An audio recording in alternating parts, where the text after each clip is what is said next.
Ever crack open a book and find it's been both banned and praised as a masterpiece? Yeah, it's kind of wild, right? It is. And that's exactly what we're dealing with when we talk about Mark Twain's Adventures of Huckleberry Finn. It's a book that really gets people riled up, even after all these years. And we're diving deep to figure out why that is. We've got a whole pile of sources here to help us unpack it all. Perfect. This book takes us right into the heart of America before the Civil War, sends us down the Mississippi on a raft. And throw some really complex issues right in our faces along the way. You got it. Huh. Now, published back in 1884, it's technically a sequel to Twain's Tom Sawyer. Right. But I've heard it's a completely different animal. Oh, absolutely. So what makes Huckleberry Finn so unique? One of the biggest things is that it's narrated by Huck himself. Okay, so we're seeing everything through his eyes. Exactly. And he doesn't speak in proper grammar, like how you'd write an essay. Oh, so it's like we're hearing his actual voice, slang and all. That's it. Twain wrote in what's called vernacular, the everyday speech of a young boy in that time and place. That's fascinating. I can see why that would be groundbreaking. It really was. For example, instead of saying, I saw him running, Huck might say, I seen him a-running. Wow. Yeah, that paints a much more vivid picture. Right. It's raw, immediate, and no other major American novel had ever used dialect so heavily before. You're really thrown right into Huck's world. Exactly. And it's interesting. Twain actually started writing this years earlier, but then... You shelved it. What made him hesitate for so long? It's true. He wrestled with it for years. And some scholars think they know why. What do they say? Well, some speculate it was the sheer weight of the themes he was dealing with. Racism, freedom, hypocrisy. Big stuff. Oh, I bet. It's like he was wrestling with the very heart of America, all within this adventure story. It makes you wonder how he even began to tackle all that. And don't forget, he was doing this all while making people laugh. Right, because Twain was known for his humor, too. Oh, absolutely. This wasn't going to be some dry philosophical treatise. He was weaving it all into a story that would grab you. And keep you hooked. Precisely. So we've got Huck and Jim escaping their old lives, searching for freedom down this powerful river. Yeah, and that river's not just a backdrop. You're saying it's like its own character? Exactly. The Mississippi is this constant force in the story, right? It throws danger at them, but also moments of incredible beauty. It makes me think of how our own lives have those ups and downs, too. That's it. Their journey down the river mirrors their internal journeys, their own self-discovery. So how does that play out? I mean, do they literally learn things about themselves because of the river? Well, think about it. As they go downriver, they're always running into new people, facing new challenges. And those encounters force them to look inward. Exactly. They have to confront their own beliefs and prejudices, figure out what they really think about things. It makes you think about Jim especially, right? Absolutely. He's at the heart of the story, but there's been so much debate about how he's portrayed. Oh, yeah, that's a big one. Like, is he a fully fleshed out person? Or does Twain fall back on stereotypes? It's the question that's haunted this book since it came out. And, there are arguments to be made on both sides. What do you mean? Well, look at the dialect Twain uses for Jim, right? And there are scenes where Jim's actions seem kind of stereotypical. So some readers might see that as problematic. Right. But then on the flip side, you see Jim's incredible humanity shining through. Yeah. He's so kind and moral, and he becomes like a father figure to Huck. Exactly. He guides Huck, teaches him things, even though he's the one without an education. It makes you wonder if Twain was trying to challenge those stereotypes even as he used them. It's definitely something to think about. And that complexity is part of what makes Huckleberry Finn so fascinating. Absolutely. And speaking of complexity, you can't forget Huck's own journey, the moral struggles he goes through. Oh, for sure. He's wrestling with some seriously heavy stuff.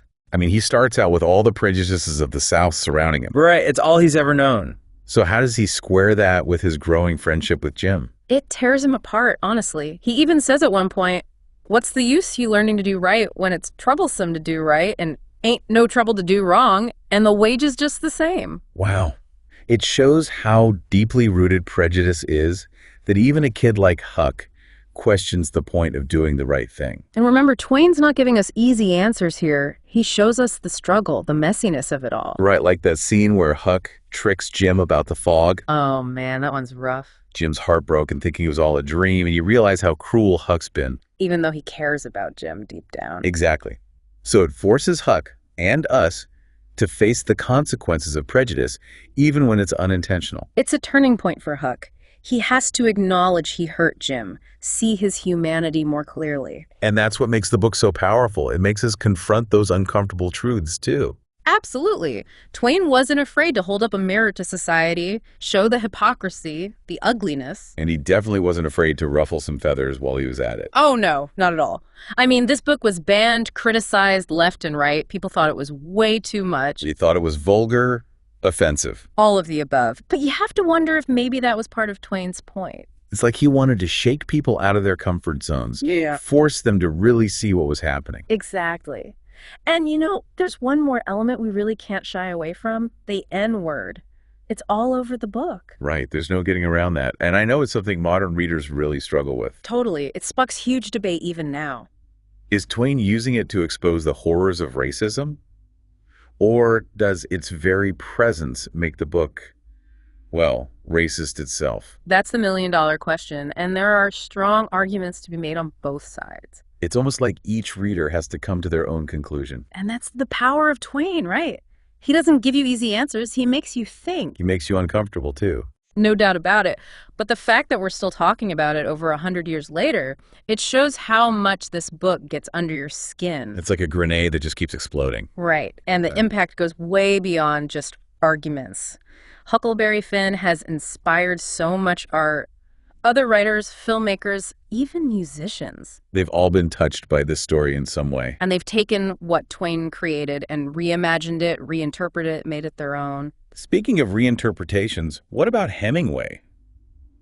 He loved this book, but he absolutely hated the ending. Oh, yeah. Ernest Hemingway, he called Huckleberry Finn the best book we've had. High praise. Right. But that ending, with Tom Sawyer cooking up this crazy scheme to free Jim, Hemingway thought it ruined the whole thing. Okay, refresh my memory. Why did he hate it so much?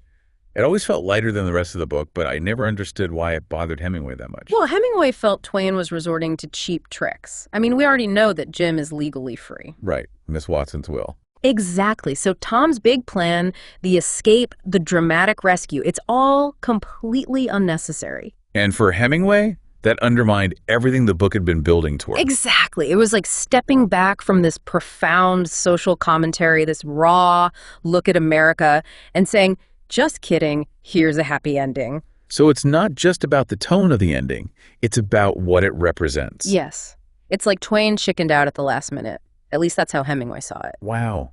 And it's amazing to me that a single book can spark such different reactions. Right, and that's just one example. We haven't even touched on all the news stories that Huckleberry Finn has inspired. Like what? Well, there are sequels, prequels, even stories told from Jim's perspective. It's incredible. Like, Twain planted a seed, and it just keeps growing. And that's what makes this book so important. It's not just a story, it's a starting point.